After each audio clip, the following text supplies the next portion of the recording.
negara Inggris.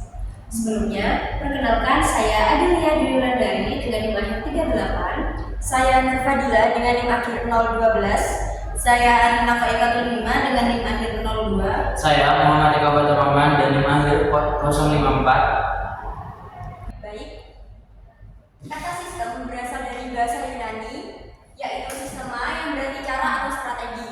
Sedangkan dalam konteks pendidikan sendiri berasal dari kata pedagogi yang berarti usaha rencana untuk mendidik anak.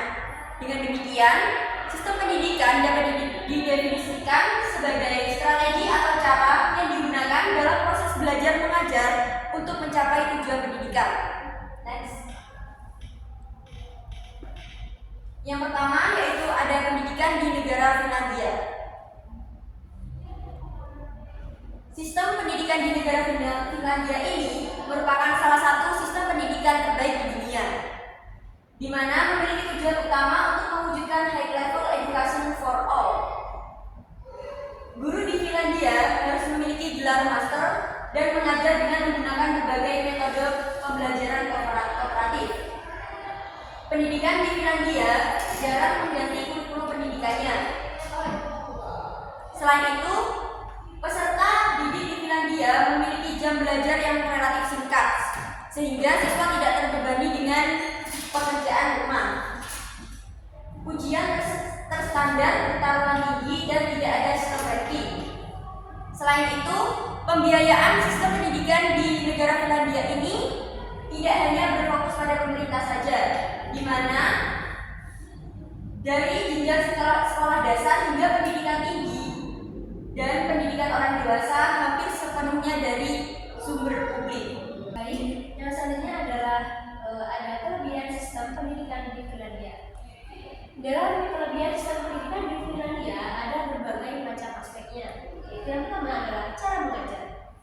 Cara mengajarnya itu lebih santai dan juga sering kerja kelompok atau proyek. Kemudian yang kedua adalah beban belajar.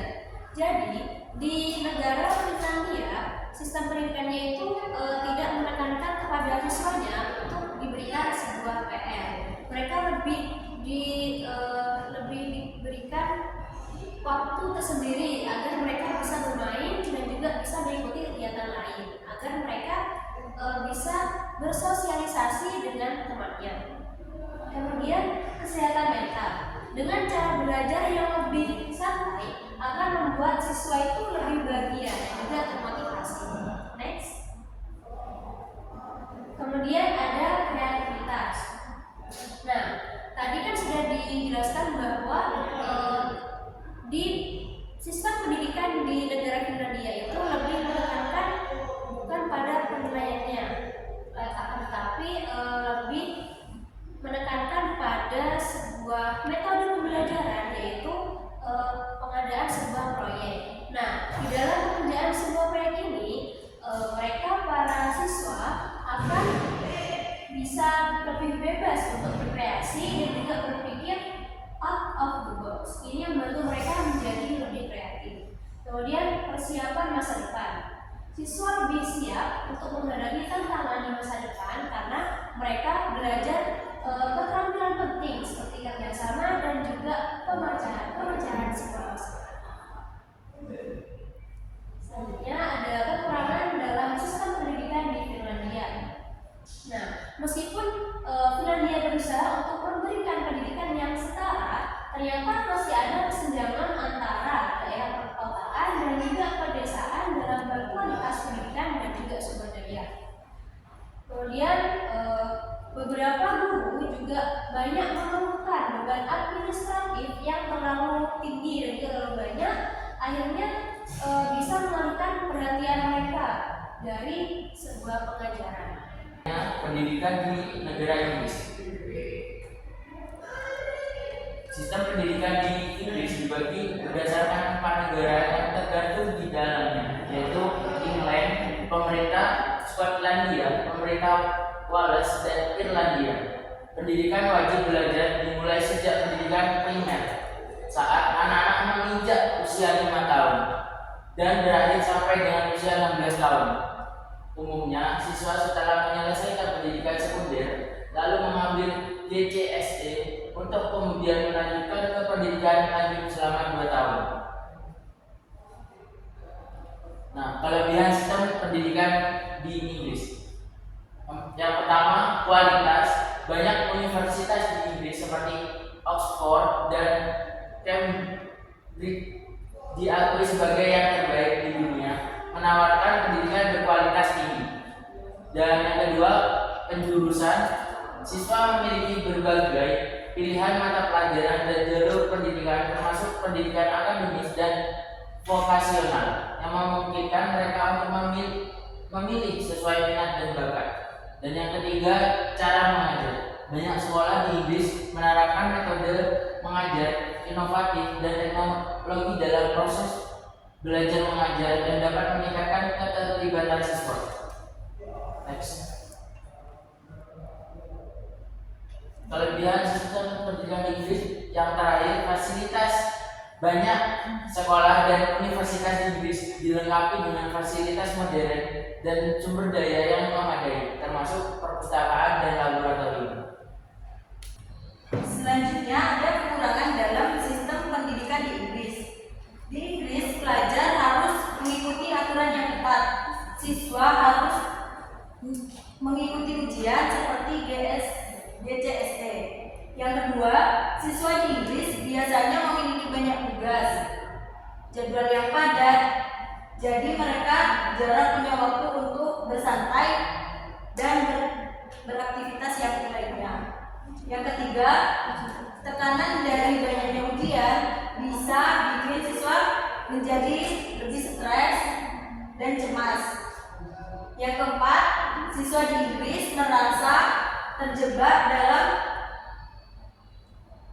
berinovasi karena fokusnya terlalu banyak pada nilai. Yang kelima, siswa di Inggris kurang persiapan untuk menghadapi masa depan. Selanjutnya, perbandingan sistem pendidikan di Inggris dan juga di Indonesia. Sistem pendidikan di Inggris berfokus pada pembelajaran kritis dan ujian standar, sementara di Indonesia mengutamakan hafalan dan ujian nasional. Sistem di pendidikan di Inggris memiliki struktur yang lebih baik dan sumber daya yang lebih banyak, sedangkan di Indonesia menghadapi dalam kesetaraan dan kualitas. Jadi, setelah penjelasan yang telah kami jelaskan tadi, menurut kalian, sistem pendidikan mana sih yang cocok diterapkan di Indonesia? Menurut kelompok kami, sistem pendidikan yang mungkin cocok di Indonesia adalah sistem pendidikan di Finlandia.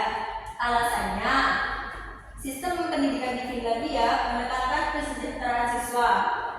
Dengan tantangan yang dihadapi di Indonesia, pendekatan yang lebih holistik dan berfokus pada kesejahteraan dapat membantu mengurangi stres dan meningkatkan motivasi belajar. Yang kedua, mengurangi tekanan ujian. Mengurangi fokus pada ujian standar di tingkat awal dapat membantu siswa untuk lebih menikmati proses belajar dan mengeksplorasi minat mereka. Yang ketiga, kualitas guru investasi dalam pelatihan dan pengembangan guru akan sangat berkontribusi terhadap peningkatan kualitas pendidikan. Berdasarkan materi yang sudah dijelaskan tadi, dapat disimpulkan bahwa sistem pendidikan di Finlandia dan Inggris memiliki perbedaan yang signifikan, di mana di negara Finlandia ini lebih menekankan kesejahteraan siswa, metode pembelajaran yang santai, dan guru yang berkualifikasi tinggi, meskipun terdapat kesenjangan antar daerah. Sebaliknya, di negara Inggris memiliki struktur yang lebih ketat dengan ujian standar yang dapat menimbulkan tekanan bagi siswa. Pendekatan Finlandia yang lebih fleksibel dan berorientasi pada siswa berpotensi lebih cocok untuk diterapkan di negara Indonesia. Dengan adanya adaptasi yang mempertimbangkan konteks sosial dan budaya untuk meningkatkan kualitas pendidikan dan kesiapan siswa untuk masa depan. Sekian presentasi dari kelompok kami, kurang lebihnya mohon maaf. Wassalamualaikum